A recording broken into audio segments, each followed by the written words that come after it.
Ok, pues el día de hoy vamos a ver síndrome anémico asociado a deficiencia de hierro. Somos el equipo 9 por mi compañera Anita y yo, Citlali. Si me llego a trabar a lo largo de la presentación, pues me dicen para poder repetirlo y que todo quede claro. Entonces, como objetivos para esta clase, se tiene la intención de que se aprenda a integrar la etiología y la fisiopatología con los datos clínicos de esta enfermedad, así como aprender a diagnosticar e identificar tempranamente esta patología y pues saber proponer un tratamiento adecuado para este tipo de anemia.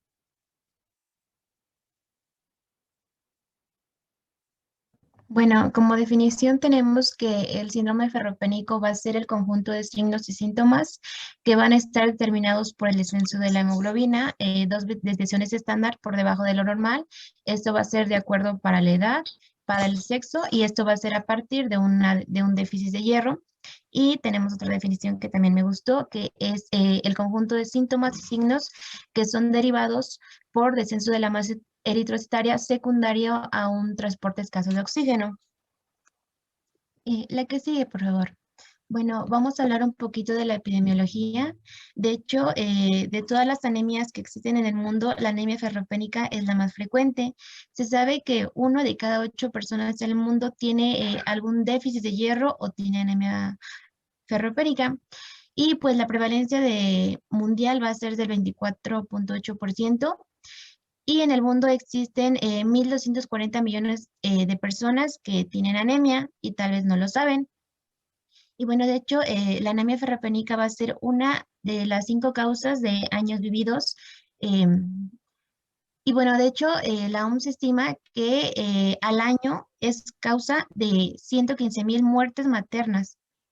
Entre la población que más va a estar afectada son las mujeres. Aquí vamos a dividir a las mujeres que están en edad reproductiva, principalmente por pérdidas menstruales por hiper o metrorragia, y en mujeres embarazadas. Esto se va a deber pues prácticamente pues a un déficit en la alimentación y pues por los requerimientos que requiere pues el producto. Y en promedio, pues las más afectadas son de 20 a 49 años de edad. Seguida de esta población van a ser los niños en edad, en los lactantes y los preescolares. Mencionaba que eran a partir de los 6 meses hasta los 4 años. Bueno, prácticamente los que son menores a 5 años. Esto se debía pues prácticamente pues al déficit de la alimentación.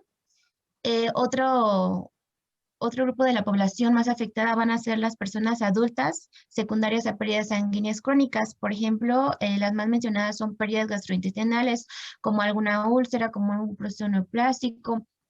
Las personas con desnutrición es otro grupo, porque no es lo mismo que coman bien a que solamente coman, pero no con los requerimientos de hierro que se necesitan. Otro grupo de población van a ser los adolescentes. ¿Por qué? Porque debido a su rápido crecimiento y a probablemente un déficit en su alimentación de hierro, pues se te va a hacer la causa. Otros sectores de la población van a ser los veganos, y ahorita lo vamos a ver por qué. Y también personas que tengan aunado a, a una u otra enfermedad que esté relacionado con probablemente con el intestino delgado, porque ahí se va a llevar a cabo la absorción. También mencionaba que otro grupo de población iban a ser las personas que donaban sangre muy frecuente y tampoco tenían una adecuada ingesta de hierro. Y bueno, por último, también mencionaba algunos otros pacientes, como eran las personas con enfermedad renal crónica. La que sigue, por favor. Un compañero está en sala de espera. ¿Alguien lo podría aceptar? Es que yo ya no me puedo salir de la presentación.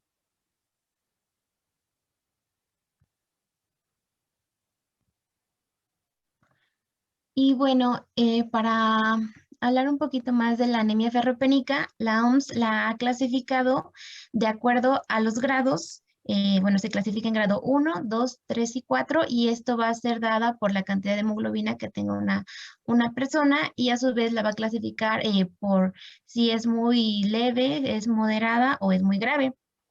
En el grado 1, pues prácticamente un paciente se va a encontrar con niveles de 10 a 13 miligramos sobre decilitro de hemoglobina. En el grado 2, que es pues moderada, todavía no hay una afectación tan grande, va de 8 a 9.9 miligramos sobre decilitro.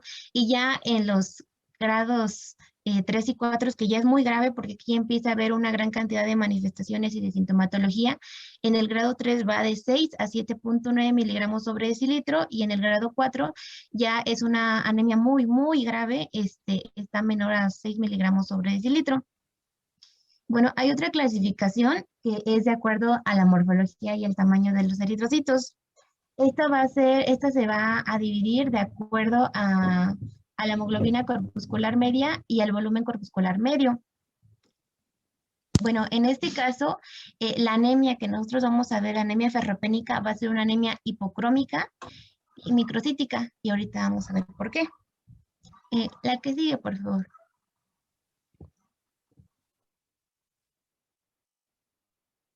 Bueno, para poder entender un poquito más la anemia ferropénica, vamos a hablar sobre la fisiología y el metabolismo del hierro.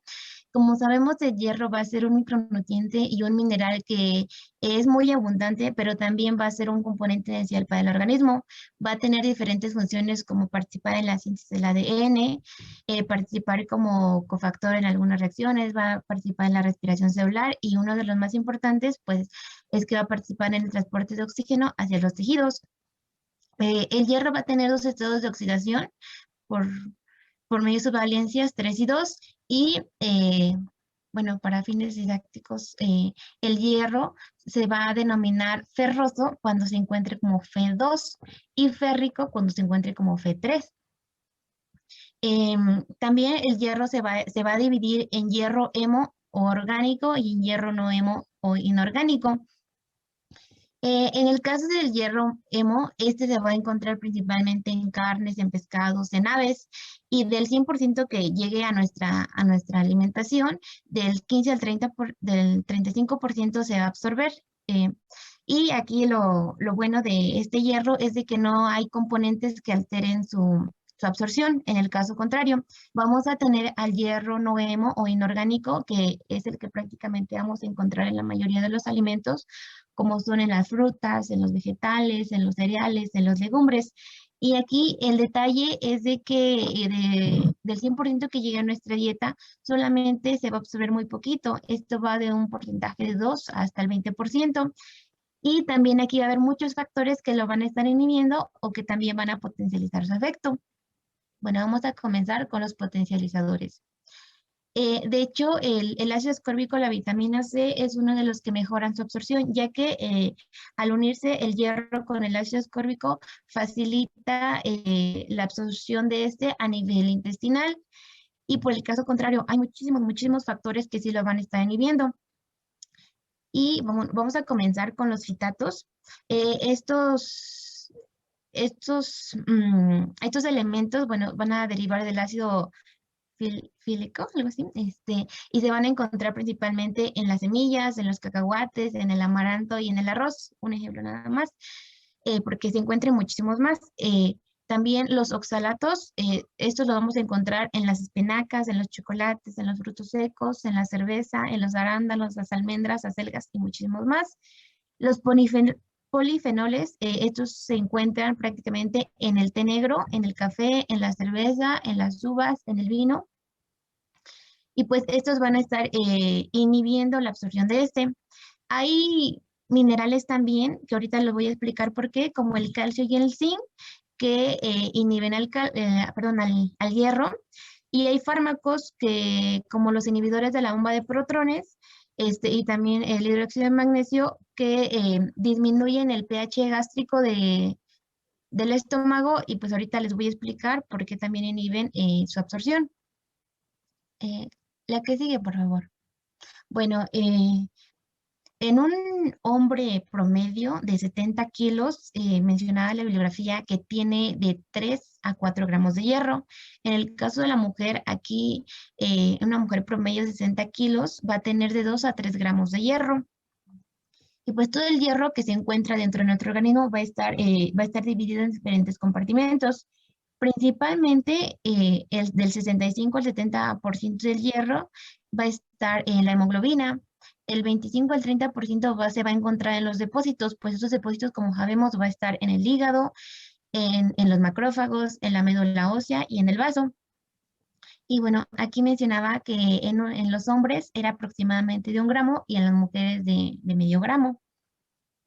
El 5% restante lo vamos a encontrar en la hemoglobina, el 0.5% lo vamos a encontrar al hierro participando como cofactor de algunas enzimas y el restante pues va a ser, va a estar en la transferrina. De hecho, de todo el hierro que va a llegar a nuestro cuerpo, solamente de 1 o 2 miligramos son los que se van a absorber. En el caso contrario de que nuestro cuerpo necesitara y tuviera requerimientos más grandes de hierros, esta demanda va a aumentar, pero solamente muy poquito, es decir, se van a estar absorbiendo de 3 a 5 miligramos por día. La que sigue, por favor. Bueno, vamos a comenzar explicando todo esto. Bueno, voy a comenzar con la imagen en azul y posteriormente nos vamos a ir a otra imagen, ¿vale? Bueno, vamos a comenzar cuando el hierro por medio de la dieta va a llegar a nosotros. De aquí aproximadamente en un día pueden llegar de 10 a 20 miligramos. Pues esto pues en las carnes, en las verduras, pues en todos los alimentos. Pero como ya lo había mencionado, solamente una pequeña porción se va a absorber, que es del 1 a 2 gramos. Posteriormente, todo este hierro va a pasar al estómago. Aquí, por medio de la secreción gástricas, van a convertir al hierro de férrico, F3, a hierro ferroso, F2. Y posteriormente, es de aquí que les mencionaba que algunos fármacos iban a estar contribuyendo a la inhibición de la absorción por esto. Bueno, en una pequeña parte. Posteriormente de que el hierro ya está en el estómago, obviamente, ¿no? Tiene que pasar al intestino delgado. Aquí en el intestino delgado se va a llevar a cabo su absorción, pero solamente se va a llevar a cabo en el duodeno y en el yeyuno. Bueno, ahora de aquí del intestino delgado se va a absorber, pero la parte que no se absorbe se va a ir a las heces y por este medio se va a excretar. De hecho, la mayor parte del hierro pues excreta porque es muy poquito la parte que se absorbe. Posteriormente, ¿le puedes cambiar a la que sigue, por favor, Silsa? La que sigue. Ajá, sí, la que sigue. Ahorita nos regresamos. La otra. Otra. ¿Ya no hay otra? No. Ay, a ver. No se puede compartir pantalla, ¿verdad? Sí, pero tengo que dejar de compartir esta. Bueno. Bueno, entonces sí le puede regresar a la anterior.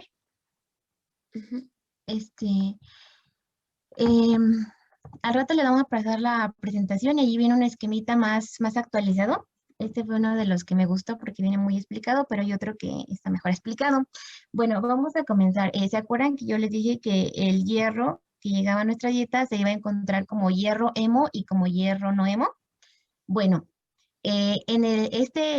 aquí, en la imagen, primero que nada nos vamos a situar. Este es un enterocito, que es un enterocito del duodeno o del yeyuno.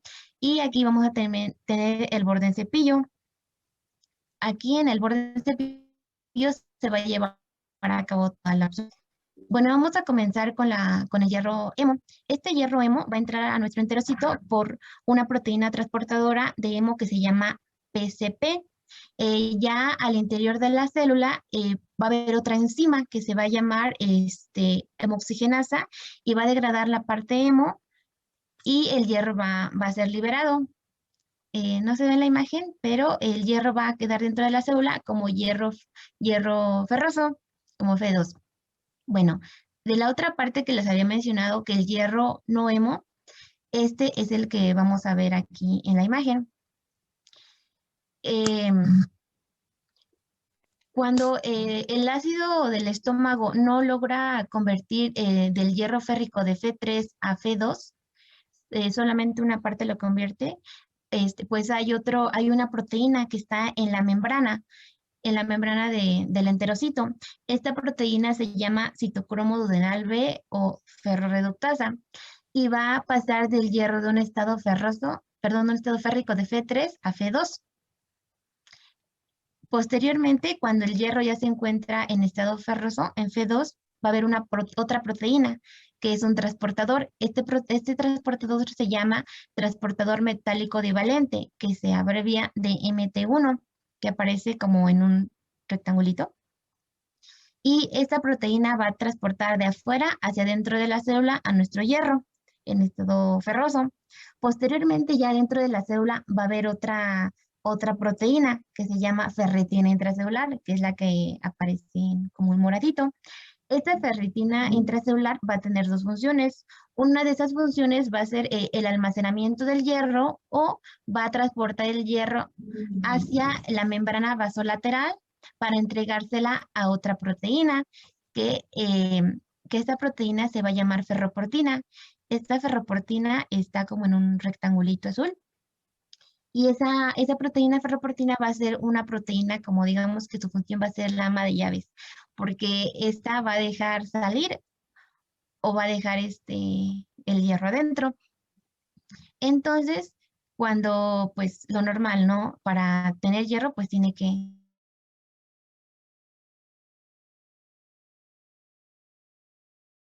fuera, pero aquí va a participar otra proteína, otra enzima. Esta se llama oxidasa multicobre, o efastina.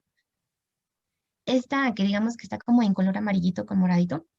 Esta proteína va a convertir, bueno, va a oxidar el hierro ferroso de Fe2 a Fe3 para que pueda salir.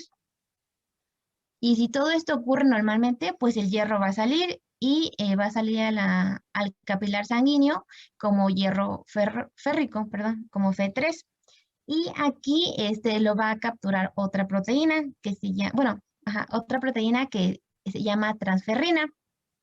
Aquí vamos a hacer un paréntesis. Esta proteína transferrina, que es como un circulito quitándole un cuarto, esta transferrina la vamos a encontrar en el cuerpo humano en tres formas. Cuando una transferrina no tiene hierro, se llama apotransferrina. Bueno, de hecho la transferrina va a tener dos sitios de unión para que se le unan dos moléculas de hierro. Cuando uno de sus sitios tiene una molécula de hierro, se va a llamar transferrina mono. Y cuando la transferrina tiene ocupados sus dos sitios de hierro, se va a llamar transferrina diférrica o holotransferrina, y de hecho, pues los tejidos tienen mayor afinidad por esta. Hasta aquí vamos bien, o no sé si tengan alguna duda, porque vamos a seguir con otro esquemita. No, compañera.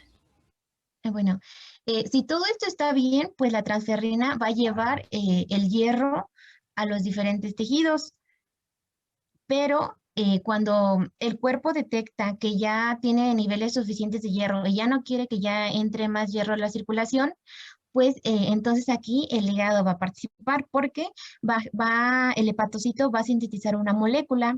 Esta molécula se llama hepcidina, que es la que aparece en un rectangulito color naranja rojo. Esta hepcidina va a llegar hasta el enterocito y va a bloquear a la ferroportina para que esta ferroportina pues ya no esté sacando el hierro. Y al unirse a esta, se va a formar un complejo que se llama ferroportina hepcidina y se va a introducir a la célula y se va a degradar. Entonces, pues si ya no hay ferroportina, ya no va a haber paso del hierro de adentro hacia afuera. A ver. ¿Le puedes dar a la que sigue, por favor, Citla? Sí. Y bueno, esto es prácticamente lo mismo. Es que llega al duodeno, posteriormente pues ya pasa, llega hasta con la transferrina y de aquí se va a diferentes tejidos.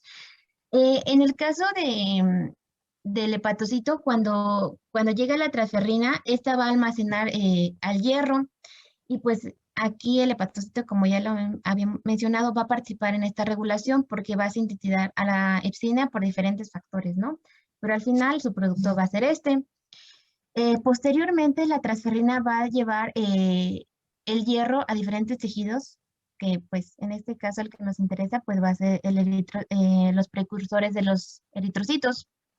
Llega a la médula ósea y llega al eritrocito. Aquí en el eritrocito, la transferrina diférrica que les había mencionado, esta va a tener un receptor en el eritrocito, que es un receptor para la transferrina. Se va a unir la transferrina al receptor y posteriormente va a ser endocitado. Dentro del endosoma, el hierro va a ser liberado por una enzima que se llama ferroreductasa y por medio de otra vez de este transportador que se llama transportador mineral D1, va a transportar el hierro desde el endosoma hasta el citosol para que se lleve a cabo la síntesis de la parte hemo, que va a ser en la mitocondria. Y bueno, prácticamente otro de los mecanismos del metabolismo del hierro para que se lleve a cabo la eritropoyesis va a ser la parte del reciclado. Aquí, como si ustedes se pudieran dar cuenta, la ingesta de hierro que llega a la sangre es muy poquita, de 1 a 2 miligramos en la dieta. Entonces, para que se sintetice en los eritrocitos, pues al día se requieren de 20 a 25 miligramos de hierro. Entonces, pues prácticamente todo el hierro para la eritropoyesis proviene de la degradación de los eritrocitos viejos, que son fagocitados por los macrófagos. La que sigue, por favor.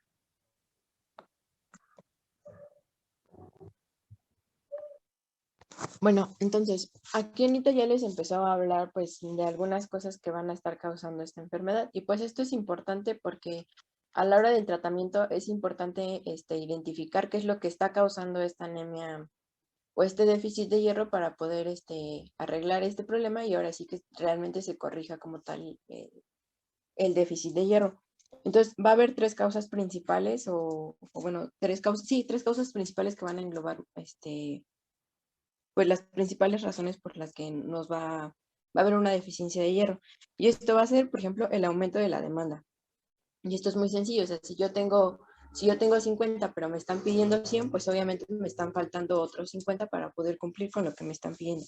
Y esto va relacionado pues con algunas facetas de crecimiento, por ejemplo, en la infancia o en la adolescencia, y en el embarazo. Pues en el embarazo, pues porque se tiene que cumplir aparte con el requisito, o bueno, con los aportes para el feto que está teniendo pues esta mamá gestante. Y otra va a ser en el tratamiento con eritropoyetina. Si se acuerdan, o bueno, así por poner un ejemplo, a los enfermos de enfermedad renal crónica, pues muchas veces se les tiene que dar tratamiento con eritropoyetina. Y si se acuerdan, pues la eritropoyetina, ¿qué va a estimular? Pues la eritropoyesis. Entonces aquí va a haber un problema porque si le está diciendo a la médula ósea que quiere más y más y más eritrocitos, pero no estamos, pero pues solo tenemos un límite de hierro, el hierro se va a necesitar para poder pues formar hemoglobina, y la hemoglobina, ¿quién la va a necesitar? Pues el eritrocito. Y si no estamos teniendo suficiente hierro, pues incluye que entonces tampoco vamos a estar formando suficiente hemoglobina y nuestros eritrocitos pues van a salir pues ahí ya defectuosos. Entonces pues ya ahí vamos a tener un déficit. Otro va a ser pues por aumento de las pérdidas. Y pues esto prácticamente va a ser un sangrado, una pérdida de sangre, ya sean hemorragias crónicas o agudas. Por hemorragias crónicas, esto se relaciona muchísimo con adultos y siempre que se vea pues a un paciente que está teniendo una anemia por déficit de hierro y que realmente no se ha encontrado otra causa, lo primero que se debe de pensar es que probablemente tiene una hemorragia pues oculta y que esta es crónica, y esto se relaciona mucho con un sangrado de tubo digestivo, ya sea como por ejemplo que tenga una úlcera péptica, que el paciente tenga diverculitis o que por ejemplo tenga cáncer de colon. Y en la aguda, pues prácticamente es pues, por algún trauma. También se relaciona con la menstruación, no solo la menstruación normal, pero también se relaciona pues si la menstruación presenta o metrorragia, pues porque implica un mayor sangrado. Y pues como Anita les decía al principio, personas que donan sangre pues continuamente, ¿no? No piensen que por donar sangre pues ya les va a dar anemia, ¿no? Y otro va a ser pues por la disminución de la ingestión y absorción, pues como ya Anita les explicó, donde se absorbe ¿O cómo obtenemos el hierro? Pues absorbiéndolo. ¿Y dónde lo absorbemos? Pues en el intestino delgado. Entonces, si tenemos algo que impida esta absorción, pues obviamente no vamos a estar obteniendo los requerimientos necesarios, ya sea que porque se tenga una mala alimentación o una alimentación deficiente en hierro, o por alguna patología que nos proporcione mala absorción, por ejemplo, como tal el síndrome de síndrome de mala absorción, un síndrome intestinal inflamatorio, por ejemplo, que el paciente tenga enfermedad celíaca, o una mala absorción por cirugía. Esto es más que nada va relacionado con el bypass gástrico y la cirugía bariátrica, pues porque en estas pues se secciona una parte de lo que es el intestino delgado, entonces pues, pero lo importante pues es el duodeno, ¿no? Entonces si dijimos que esa es la parte donde se absorbe el hierro y se la quitamos, pues entonces ya no se va a poder absorber pues este hierro. Entonces, entrando a la fisiopatología, vamos a tener hay que entender, ¿no? O sea, como tal una anemia ferropénica, pues no te va a dar de hoy a mañana, o sea, no aparece de la noche a la mañana. Todo esto va a llevar un proceso. ¿Y cómo va a ser este proceso? Vamos a tener primero 3 etapas. Una que ya dijimos, ¿no? Si empezamos a tener un desbalance ahí negativo del hierro, pues literal es porque o están aumentando nuestras pérdidas y nuestras necesidades o están disminuyendo la capacidad de absorción. Entonces, pues esto nos va a dar como tal un balance negativo de hierro. Y esto pues lo vamos a poder ver pues ya en los laboratorios, porque si se acuerdan, Anita les dijo que el hierro pues nunca anda suelto, ¿no? Este hierro siempre se tiene en depósito, siempre se está almacenando y lo guardamos ya sea en el hígado o en la médula ósea principalmente, ¿no? Entonces, pues aquí va a pasar algo. Como el cuerpo dice, pues a mí me está faltando hierro, pues entonces yo voy a agarrar de donde tengo. ¿Y de dónde tiene? Pues de sus depósitos. Entonces, esto se va a ver reflejado, por ejemplo, si se hace un aspirado de médula ósea, los depósitos de hierro van a empezar a estar disminuidos, la ferritina y sérica va a empezar a estar disminuida y TIBC quiere decir capacidad total de fijación de hierro y esta va a empezar a estar aumentada. Entonces, esto se los vamos a explicar, ¿no? Entonces ya dijimos que pues como empieza a agarrar de los depósitos, pues obviamente es natural que empiecen a disminuir sus valores porque estamos tomando de ahí. Y la TIBC se va a empezar a ver aumentada porque esta prácticamente es como una medida que nos ayuda a saber cuánto hierro se está transportando. Entonces, si tengo que estar agarrando el hierro depositado para poder llevarlo a donde lo necesito, pues obviamente esto quiere decir que pues lo está transportando. Entonces, pues por eso es que se ve elevada, ¿no? Entonces, pero pues los depósitos no son infinitos, porque pues seguimos teniendo este balance negativo si no se arregla. Entonces, si este balance negativo continúa, pues va a llegar un punto donde los depósitos se van a acabar, o sea, no son para siempre. Entonces, si estos se acaban, vamos a entrar en la fase que va a ser eritropoyesis con déficit de hierro, que prácticamente va a ser que nuestra médula ósea ya no va a poder empezar pues se va a empezar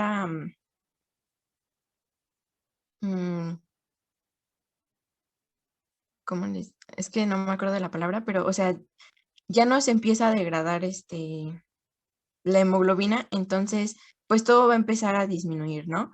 Por ejemplo, el hierro sérico, pues si ya no tenemos, si ya se nos acabaron los depósitos, si no le estamos metiendo más hierro, pues va a llegar un punto donde el hierro sérico también va a empezar a disminuir y la saturación del hierro también va a empezar a disminuir porque ya no tenemos algo que transportar, ya no tenemos algo que mover. Y al mismo tiempo, la protoporfiria eritrocítica va a estar elevada. Ahorita les voy a explicar esto un poquito más, pero pues para que se vayan dando una idea, si se acuerdan, cuando se va a formar el grupo M, se necesita de protoporfiria y la ferrotoquelasa. La ferrotoquelasa va a unir la protoporfiria con el hierro y entonces ya vamos a formar un grupo M. Entonces, si no tenemos hierro, pues por mucho que tengas ferrotoquelasa y por mucha protoporfiria que tengas, pues no se va a formar el grupo M. Entonces es por esto que la protoporfiria eritrocitaria se va a encontrar elevada porque ya no se está formando un grupo M. Entonces, en esta fase de eritropoyesis de hierro, pues ya estamos así a un pasito, a nada de que nos dé anemia ferropénica. porque ya se están produciendo estos eritrocitos que en la anemia ferropénica ya se van a ver reflejados, que son los eritrocitos que están microcíticos e hipocrómicos. Pero precisamente estas fases es que muchas veces en los laboratorios, si el paciente puede que sí presente una anemia, pero si está todavía en una parte de balance negativo, pues todavía no se van a ver alterados los eritrocitos. Y por eso es que muchas veces al inicio de la enfermedad, pues todavía no los vamos a encontrar microcíticos y hipocrómicos, sino que ya está el último pues estadio de la enfermedad y ya no solo van a estar microcíticos y hipocrómicos, pues ya se van a sumar todas las alteraciones del laboratorio que ya hemos venido viendo. Y ya como tal en este estadio, ahora sí ya podemos decir que el paciente pues ya tiene una anemia ferropénica pues como tal. Y en este pues es lo que les decía, ¿no? Primero en la deficiencia de hierro se nos van a ir acabando los depósitos y en anemia ferropénica ya no vamos a tener depósitos, ya no va a haber en un transporte y lo poquito que tenían los eritrocitos pues también ya se va a ir acabando. Y en esta otra parte, se los dejé más que nada, pues porque para que cuando revisen otra vez la presentación ustedes solo quieran repasar, pues no solo vean el esquema y tengan una referencia de, pues de cómo va esto, ¿no? Porque pues es prácticamente lo que les expliqué, pero escrito. Entonces decíamos que la médula ósea va a producir el eritrocito y el eritrocito contiene pues hemoglobina. Y entonces la hemoglobina, pues ya sabemos, ¿no? Que se va a componer de 4 cadenas y cada una de estas cadenas pues va a tener un grupo hemo. Y este grupo hemo, pues como les decía, para poder formarse necesita de la protoporfiria 9 más el hierro y ya la ferrotequilasa los va a unir y entonces ahora sí ya vamos a tener un grupo hemo. Pero si les estoy diciendo que no tiene hierro, pues entonces no se va a formar este grupo hemo. Y sin el grupo hemo, pues la hemoglobina pues tampoco se va a sintetizar. Entonces, si el eritrocito se queda sin hemoglobina, pues a la larga se van a ver en un frotis, pues eritrocitos que están hipocrómicos y microcíticos. Y es que también aquí algo va a pasar, si se acuerdan, pues la hemoglobina, ¿para qué sirve? Para el pues ella se dedica prácticamente al transporte del oxígeno, a poder llevar oxígeno.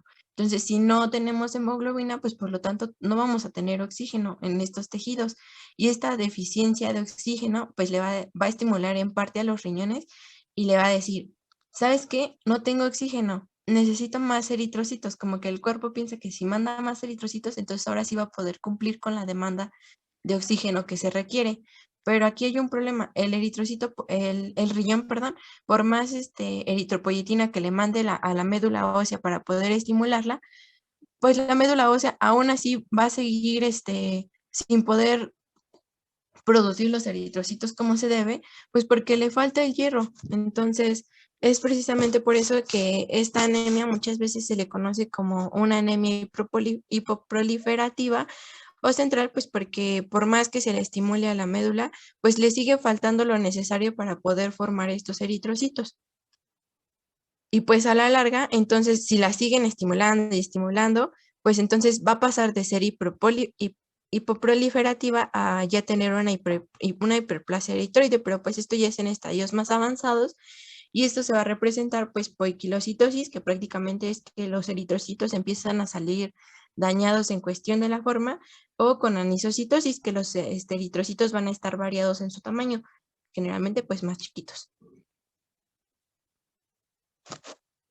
Y este es pues un resumen, es igual escrito para que pues lo puedan repasar y no nada más vean los dibujitos. Y pues ya vamos a pasar a las manifestaciones clínicas.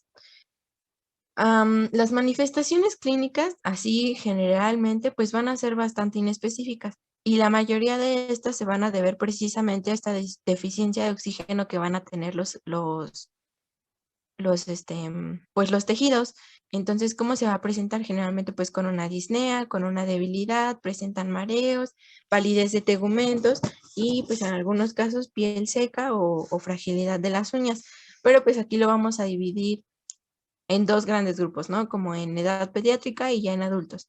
Y en la edad pediátrica lo vamos a ver en lactantes y niños menores de 12 años. Los lactantes generalmente, ¿con qué van a cursar? Estos niñitos generalmente van a estar irritables, van a estar pálidos, van a presentar letargo o taquipnea, mientras que los niños más o menos de 5 a 12 años, pues pueden llegar a presentar pica.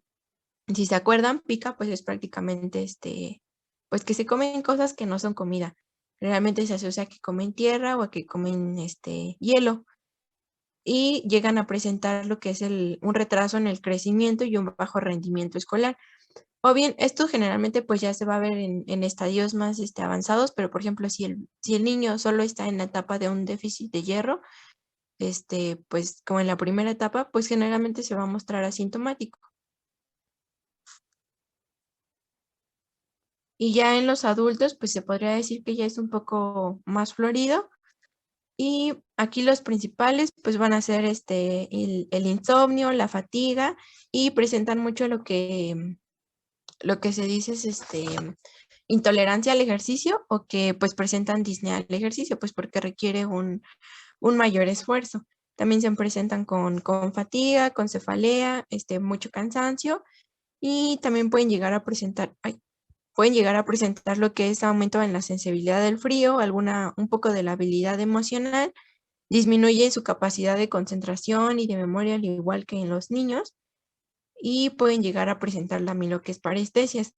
Y algunas que son un poco pues ya más avanzadas, o que ya se llegan a ver en estadios más avanzados, por ejemplo, es la coiloliquia, que si se acuerdan, pues son las uñas en cuchara, o pueden llegar a presentar lo que es una glositis, una glositis, o bien una atrofia, una atrofia gástrica, y esto más que nada pues porque el hierro también es necesaria para la proliferación celular. Entonces pues si tampoco estamos teniendo hierro, pues es por eso que también causa la atrofia gástrica. Y otro signo pues también es la queilitis angular, y que pues es esta resequedad o que se presenta en las comisuras de la boca, y la pérdida del cabello. Y estos pacientes también presentan pica, pero más que nada hacia querer estar comiendo hielo. Y entonces, pues, ¿cómo lo vamos a diagnosticar? Sí, una parte es clínica, pero pues como ya vimos, o bien el paciente es asintomático, o bien pues los síntomas son bastante inespecíficos, ¿no? Entonces aquí viene la parte del diagnóstico. El diagnóstico prácticamente se va a hacer pues por laboratorios. Y muchas veces una anemia pues se diagnostica así pues por azar, o sea, se le manda a hacer un estudio al paciente y se ve que tiene una hemoglobina baja, pero aquí implica algo, ¿no? O sea, no porque en una prueba el paciente tenga una hemoglobina baja ya podemos decir, tiene anemia, sino que se deben de repetir para que no se vea que haya sido pues un hallazgo de una sola ocasión. Y pues, ¿cómo lo vamos a saber, no? Pues va a estar disminuido el volumen corpuscular medio. Esto generalmente ya cuando se tiene una anemia, pues una anemia ferropénica como tal, porque como decíamos, pues en los primeros estadios puede que se encuentre normal este valor. También la hemoglobina corpuscular media, que se va a encontrar disminuida, el hematocrito también se va a encontrar disminuido, la hemoglobina por sí sola pues se va a encontrar también disminuido, y pues si estamos diciendo que va a ser una anemia hiperproliferativa, pues los eritrocitos también se van a encontrar disminuidos en número. Ahora, las plaquetas puede que se encuentren disminuidas o aumentadas. Esto depende del estadio en el que se encuentre la enfermedad. Generalmente ya cuando está avanzada puede que estas plaquetas se encuentren elevadas, y se asocia a dos cosas principalmente, ya sea que la causa que esté causando, esta anemia ferropénica sea que tenga pues un sangrado, pues obviamente para poder intentar detener este sangrado, esta hemorragia, pues se van a elevar las plaquetas. O bien que ya por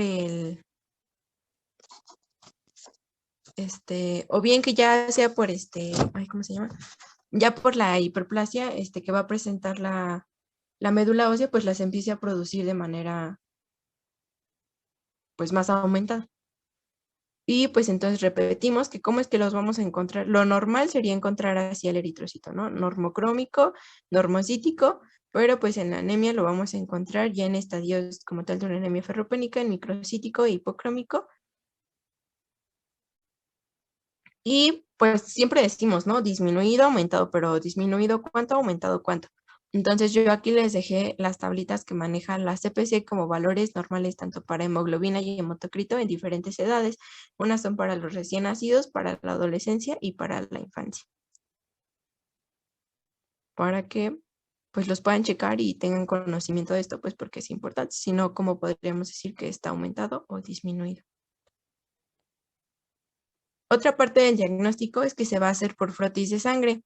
Y en este frotis de sangre se van a encontrar pues dos principales alteraciones, ¿no? Que van a estar alterados en forma y en color y en tamaño. Entonces decíamos que pues, se puede presentar anisocitosis o poiquilocitosis. Entonces, por ejemplo, en esta imagen solo se aprecian los eritrocitos que están hipocrómicos. Pero, por ejemplo, en esta podemos apreciar lo que es una anacitosis, que son pues los eritrocitos que están variados en tamaño. Por ejemplo, este está más grande, está más chiquito, este está muchísimo más chiquito y podemos observar la variación de tamaños que se aprecian, aparte de que se empiezan a ver hipocrómicos. Y en este otro lado, en la imagen A, tenemos lo que son eritrocitos hipocrómicos, mientras que en el lado B vamos a tener eritrocitos que ya están alterados en forma, o sea, una poiquilocitosis. Y algo característico es que mencionan que estos eritrocitos ya cuando se presentan así, generalmente tienen una forma de puro o de lápiz. Y aquí viene una parte importante del diagnóstico, que va a ser la cinética de hierro, pues porque nos va a indicar que realmente la anemia se debe por un déficit de hierro y no por alguna otra característica carencial. Aquí hay algo importante. En sí, el diagnóstico o el gold estándar tendría que ser por un aspirado de médula ósea y que ahí ya se vean la disminución de los depósitos de hierro. Pero pues hay un problema, que pues es una técnica bastante invasiva para el paciente y entonces pues ya ahora se prefiere que con la cinética de hierro vamos a tener la ferritina, y si esta ferritina se encuentra disminuida, pues ya es indicativo de que hay una deficiencia de hierro. Y más que nada porque si se encuentra, por ejemplo, el valor normal va de 50 a 200 picogramos por litro. Pero supongamos que si se encuentra menos de 15 picogramos por litro en el paciente, eso ya es un indicativo de que prácticamente no hay depósitos. O sea, los depósitos ya dieron todo lo que tenían que dar y ya no tenemos. Entonces, pues eso ya es un indicativo de que realmente se está teniendo una deficiencia de hierro. Sin embargo, pues la cinética de hierro no solo implica ferritina, ¿no? También implica otros valores como son el hierro sérico, el porcentaje de saturación que va a tener este hierro y la capacidad total de fijación. Que la capacidad total de fijación, pues como les decía, es un modo indirecto de poder medir lo que es la transferrina. Y pues ya, mientras vimos patología, ya se los fui explicando, pero pues aún así lo vemos. El hierro sérico, como dijimos que se va a encontrar, disminuido. El porcentaje de saturación disminuido y la capacidad total de fijación o de transferrina, pues van a estar aumentados. Y ya en la última parte, pues vamos a tener el tratamiento, ¿no? Y pues aquí el tratamiento es prácticamente primero encontrar qué le está causando al paciente pues este trastorno, porque por más que nosotros elevemos las cantidades de hierro, si no se arregla el problema o si no se quita esta causa, si no se quita la causa principal, pues por mucho que uno eleve el hierro, pues la causa ahí sigue, entonces a la larga pues el paciente otra vez va a presentar el mismo trastorno. Pero pues así, el tratamiento pues ya va a ser como tal, pues dar, ¿qué dijimos que tiene? Pues un déficit de hierro, ¿no? Entonces, pues, ¿qué le vamos a dar? Pues hierro. Entonces, este hierro que le vamos a dar se puede dar de dos maneras. Una va a ser por vía oral y una va a ser por vía parenteral. Para la vía oral, pues prácticamente se le da a aquellos que ya tengan pues como tal una anemia ferropénica o que tengan un déficit de hierro, aún sin presentar anemia. Y también es importante pues que se debe de dar como soporte nutricional para prevenir carencias. Esto principalmente pues en los niñitos que están en etapas de crecimiento o por ejemplo en mujeres embarazadas. ¿Y cómo se va a dar este tratamiento? Pues aquí va a depender, ¿no? Si son niños o si son adultos. Si son niños, generalmente se recomienda de 3 a 6 miligramos y es por kilogramo día, y estos generalmente se van a dar de 1 a 3 dosis, pero si son adultos generalmente aquí puse una media que es 180 miligramos, pero también se puede manejar que va de 100 a 200 miligramos. Y entonces aquí vamos a tener pues distintos, o sea, sí, yo ya les dije que hierro, ¿no? Pero pues hay varios fármacos que van a contener hierro. Entre ellos pues está el gluconato ferroso, el complejo de polisacárido hierro, pero pues estos son como un poco medicamentos un poco más modernos, y en realidad pues los que más se usan son los siguientes: el fumarato ferroso y el sulfato ferroso. Y de estos dos, el que más se usa es el sulfato ferroso, porque se ha visto que pues sí hay distintos grupos distintos fármacos que nos pueden proporcionar este hierro, pero en realidad no se ha visto que alguno sea mejor o peor que otro. Entonces pues realmente no hay una diferencia significativa. Pero entonces vamos a encontrar que estos dos se van a encontrar principalmente en dos presentaciones: en lo que es tabletas y en lo que es una suspensión. Las suspensiones pues generalmente son para los niños, y las tabletas pues se le da a los adultos. Y aquí vamos a tener otra cosa, que las tabletas sí, la tableta viene de 200 miligramos, pero esto no implica que trae 200 miligramos de hierro. La tableta trae, pues dependiendo la presentación, por ejemplo, ahí les puse la tableta de 200 miligramos de sulfato ferroso, trae 65.74 miligramos. Y la de sulfato ferroso trae 60.27 miligramos. Entonces es por eso que en base a esto, pues se les da 3 veces más o menos al día, porque pues si sumamos 60 por 3 son 180. Entonces pues más o menos ahí cumplimos con el requerimiento que se tendría que dar a los pacientes, ¿no? Pero hay un problema con este tipo de medicamentos, que tienen pues bastantes efectos adversos, y estos son principalmente gastrointestinales. ¿Y cuáles van a ser? El primerito es que las heces van a salir de color negro, pero no porque esté sangrando, sino que pues es un efecto adverso del hierro. Y aquí hay un problema, porque pues muchas veces si no se le advierte al paciente y el paciente va a su casa, se lo toma y empieza a hacer del baño así, pues obviamente se va a espantar, pero pues es parte pues normal del tratamiento. Y dentro de otros que puede dar, pues es náuseas, el dolor en el epigastrio, diarrea o estreñimiento. Y aquí pues va a pasar algo, que pues precisamente por estos efectos adversos es que muchas veces el paciente deja de tomar el tratamiento. Y es que este tratamiento, pues sí, por ejemplo, a las semanas, por ejemplo, unas 6 semanas, dependiendo de dónde lo lean, puede manejar 4 o 6 semanas, se pueden empezar de 4 a 2 semanas, si tú vuelves a valorar al paciente con un hemograma, con una cinética de hierro, es muy probable que el paciente ya esté mejorando. Pero el problema es que pues no basta con mejorar, tenemos que, pues si se acuerdan, tenemos depósitos, entonces también debemos de seguir dando el tratamiento hasta que este paciente pues también cumpla con los requerimientos, o que ya vuelva a tener sus depósitos normales. ¿Y esto hasta cuándo va a pasar? Pues puede pasar, dependiendo igual donde lo lean, desde 4 a 6 meses o hasta 12 a 6 meses. Entonces, pues imagínense también el paciente tener que estar todo este tiempo con los efectos adversos, pues muchas veces por eso pues dejan el tratamiento y ya no lo completan.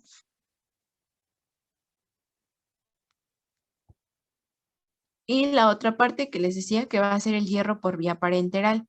Este hierro, ¿cuándo se lo vamos a dar?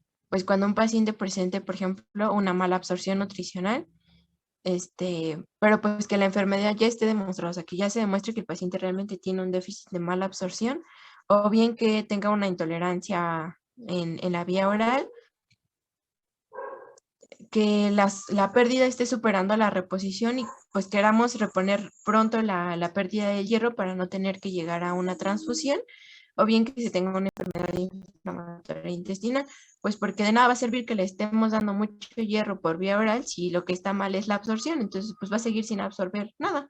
Entonces pues por eso que se les da por vía parenteral. Y de estos hay 3 principales, lo que es el hierro sacarosa, el hierro dextrano y el férrico carboximaltosa. De estos 3, del que más se hace uso es el hierro dextrano, y de hecho encontré que es el único que aparece en el cuadro de medicamentos básicos del seguro. Y pues hay muchas formas en realidad de saber cómo le vamos a administrar esto al paciente, pero la importante va a ser esta fórmula.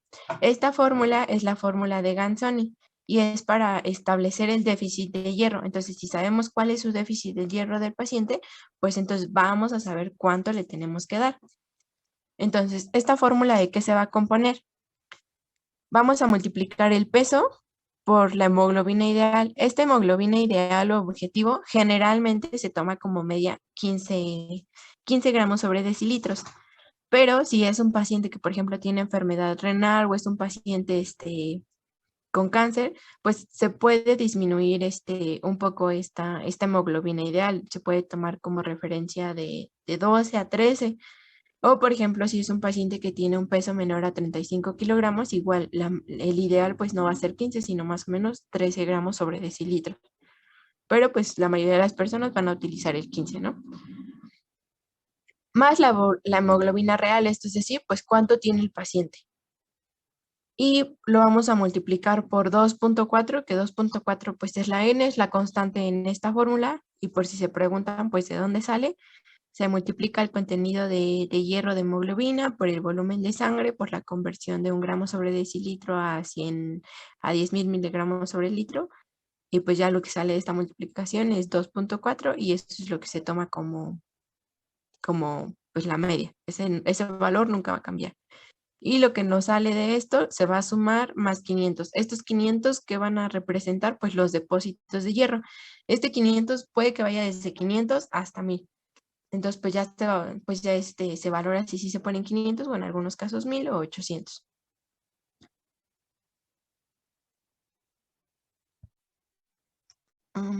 Entonces, por ejemplo, aquí, pues, les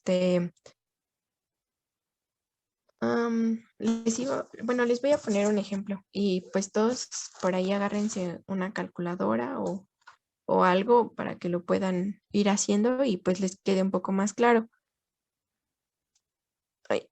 Entonces dijimos que necesitamos un peso. Supongamos que es una paciente que pesa 50 kilogramos.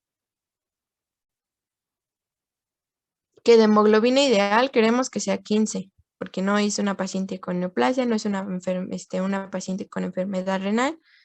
Y queremos que de hemoglobina real que de hemoglobina real nuestra paciente tiene 7 de hemoglobina. Entonces, pues si lo podemos ir haciendo, 15 menos 7 van a ser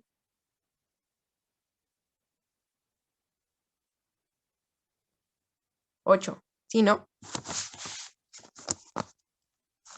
Sí. Sí. Entonces vamos a tener 8. Y si 8 lo multiplicamos por 50,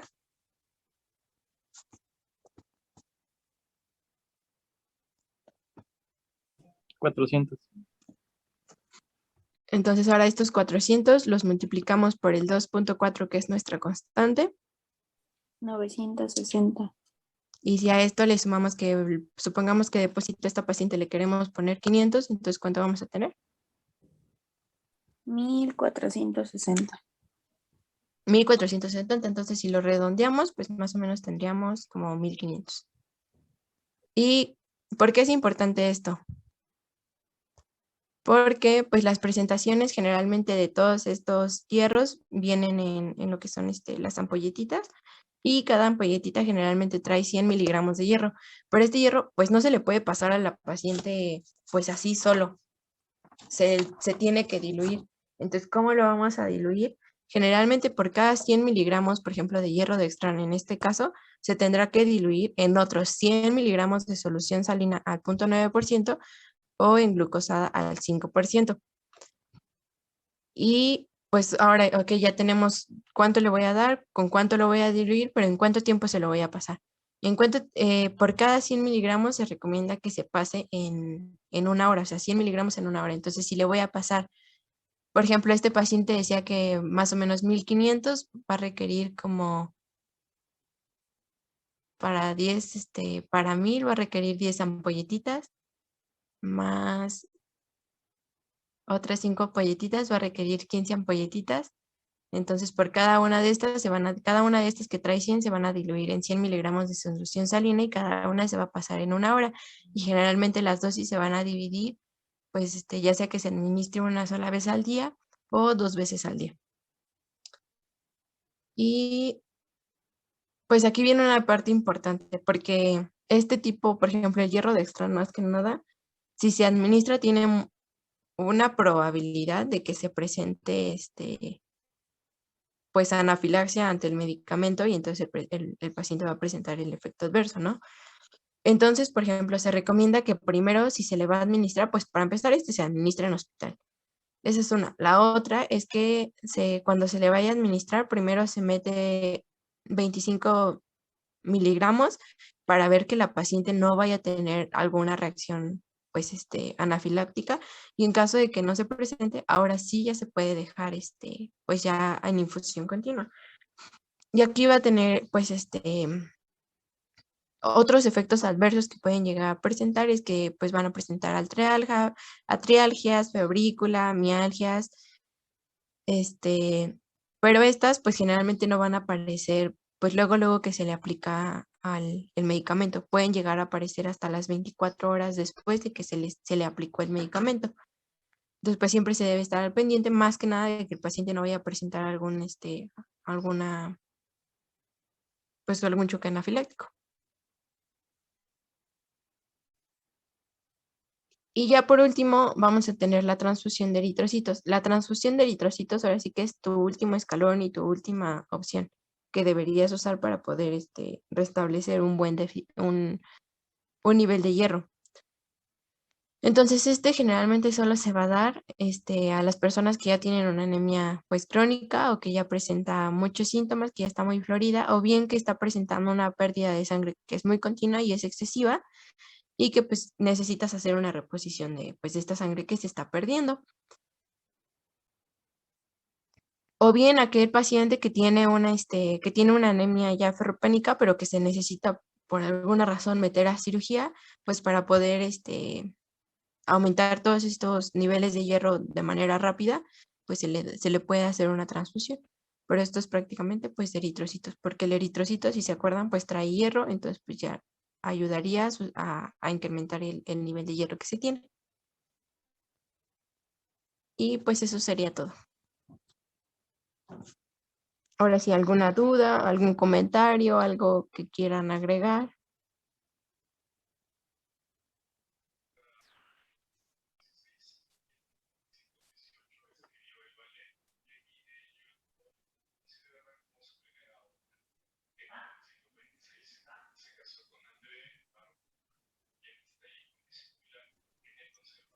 ¿No, nada? Todo bien.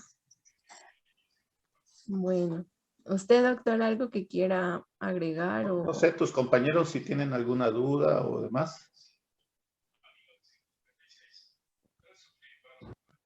Bueno, yo sí quisiera agregar un poquito más. Igual investigué que otra de las causas de la trombosis en los pacientes con anemia, igual como aparte de las que ya mencionó mi compañera, era porque el cuerpo va a aumentar los niveles de eritropoyetina. Entonces, muy parecida a la trombopoyetina, es de ahí que también por eso aumenta los niveles de las plaquetas. Ok. ¿Alguna duda en el fórum? Doc, yo tengo una duda. Para los ponentes, claro. Ajá. Bueno, la voy a decir. ¿Mande?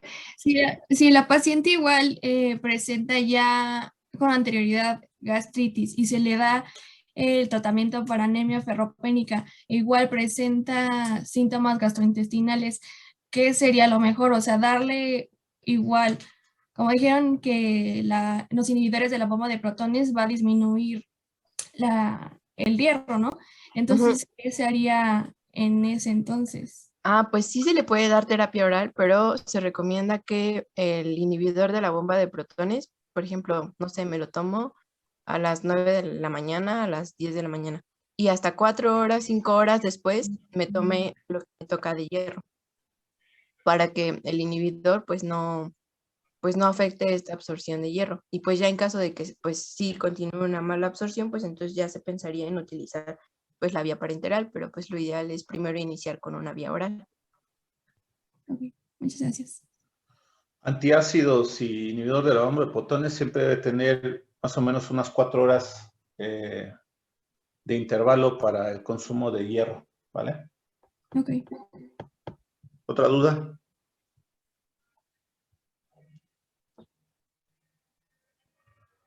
¿Todo claro?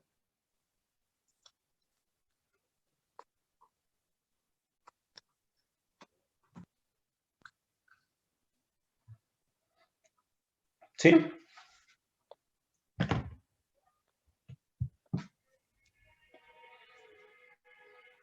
Se me hace que ya se durmieron porque nadie Porque contesta. no dicen nada.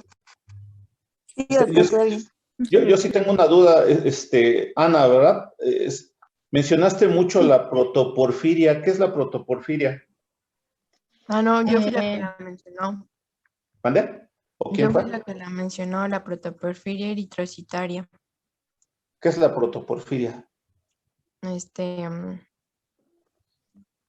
Pues es el precursor para la formación del grupo M. Bueno, una cosa es la protoporfiria y la otra es la protoporfirina. Ah, sí, es cierto. La protoporfiria es una enfermedad ahí de tipo genético por Sí, me acumulación estoy de esta. confundiendo, pero sí, a la que yo quiero hacer referencia es a la protoporfirina, porque las porfirias son enfermedades genéticas. Ah, sí, por eso dije, bueno, como Sí. lo señalaste reiteradamente protoporfiria, y No, pues esa es todo la el enfermedad. fórum se quedó, pues, yo creo que se van a llevar en su mente las porfirias o protoporfirias, ¿no? No, esas son enfermedades genéticas, pues que afectan a distintas protoporfirinas. ¿Por Pero por qué los niños ahorita que comentaron al último tienen esas alteraciones de la enseñanza, de concentración? ¿Por qué? O hasta en los Bueno, adultos.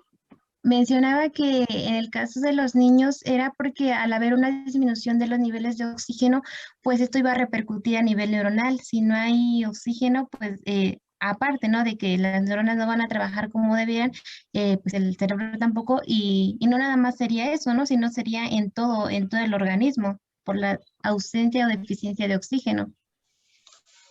¿En serio? O sea, ¿me estás diciendo que la saturación de oxígeno a nivel cerebral es menor?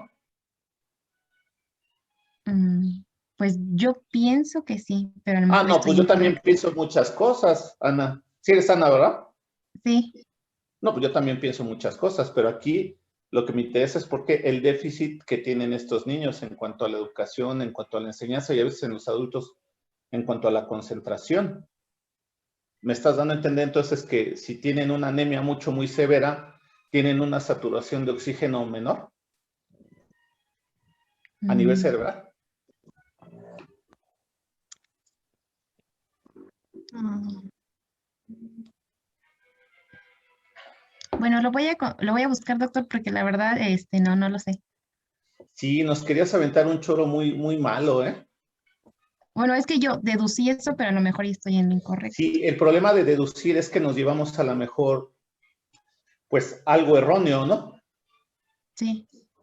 Y entonces, pues, si el fórum dice que todo está bien, pues nos vamos a ir con eso, ¿no? Hay que recordar que el hierro, así como empezó su clase, bueno, es el segundo metal más abundante y es el de mayor preponderancia en cuanto a muchas vías enzimáticas. Entonces, desde inútero, un producto que no tiene un aporte adecuado de hierro, pues desde ahí tiene muchas manifestaciones para tener una neuroformación deficiente. Y hay que recordar que a nivel de ganglios cerebrales hay una mayor concentración de hierro, hay más altas concentraciones de hierro en ganglios cerebrales que en hígado.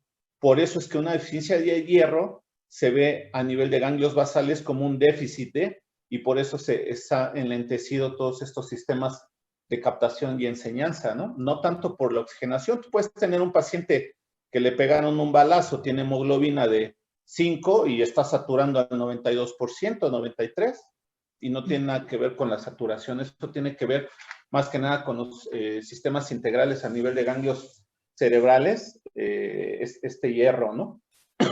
La otra, la anemia por deficiencia de hierro, ¿es regenerativa o es arregenerativa?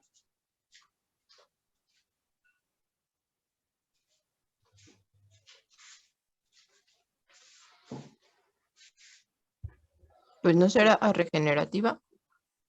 ¿Mande? Pues no encontré como tal eso, pero pues no será regenerativa porque en realidad ya no, pues tenemos una médula hipoproliferativa. Entonces, ¿arregenerativa? Ujú.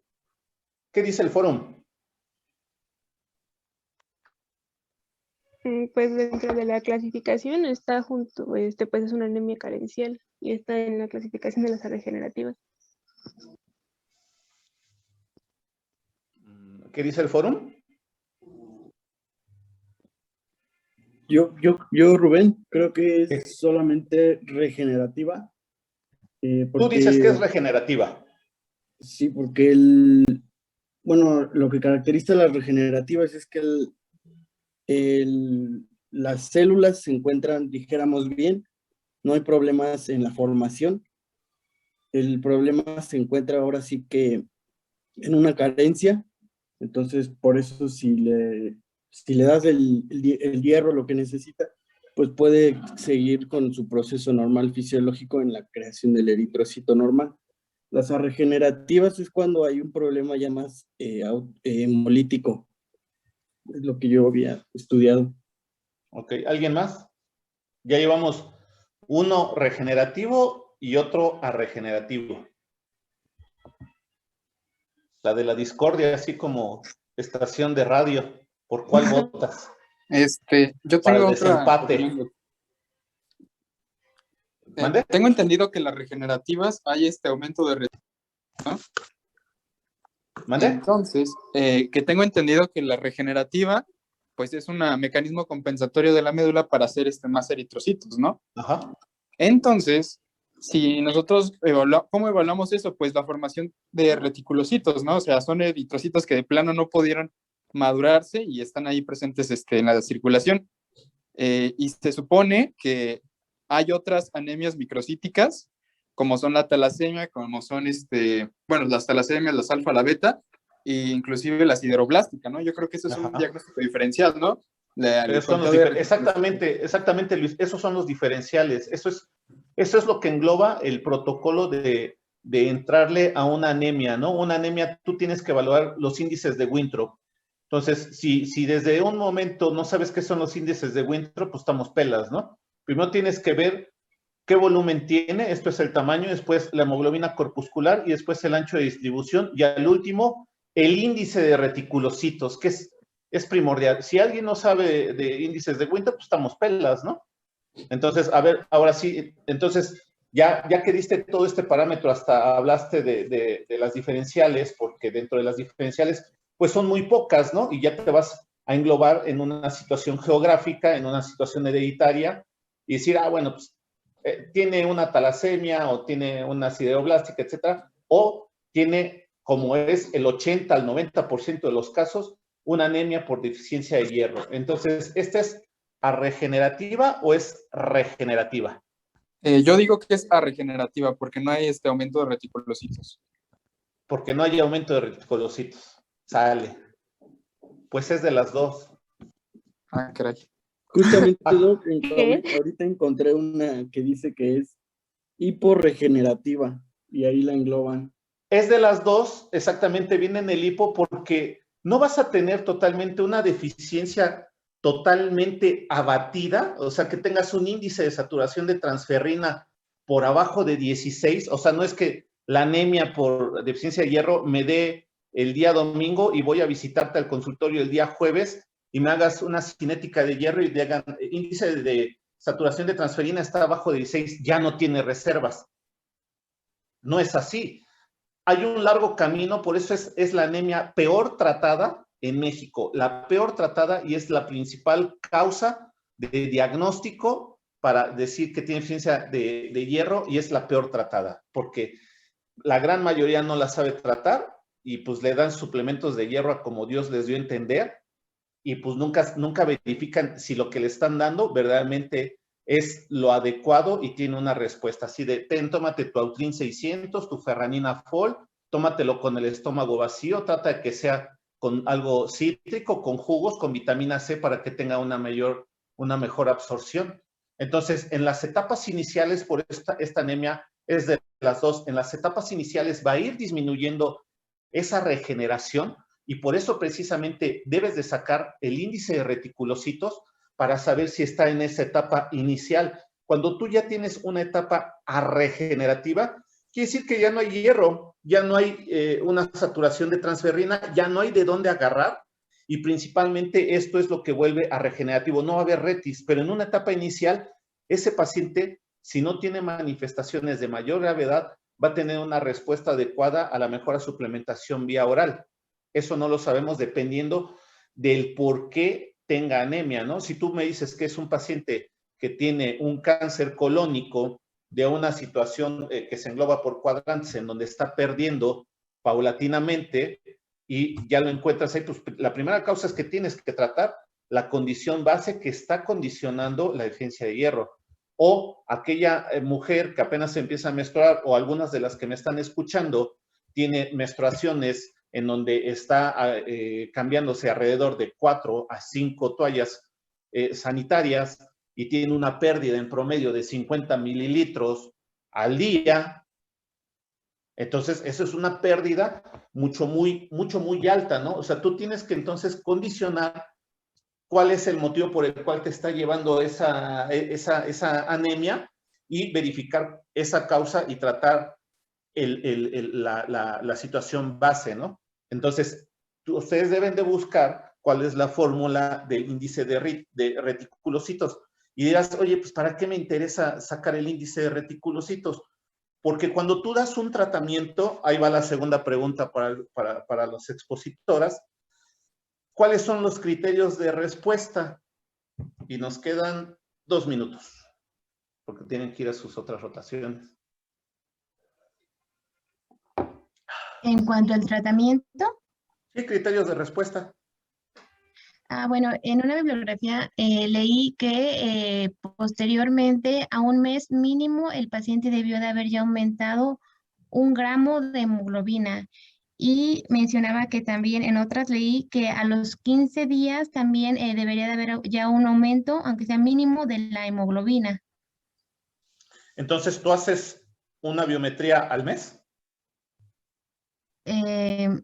Pues la podría hacer a los 15 días y posteriormente la haría a un mes.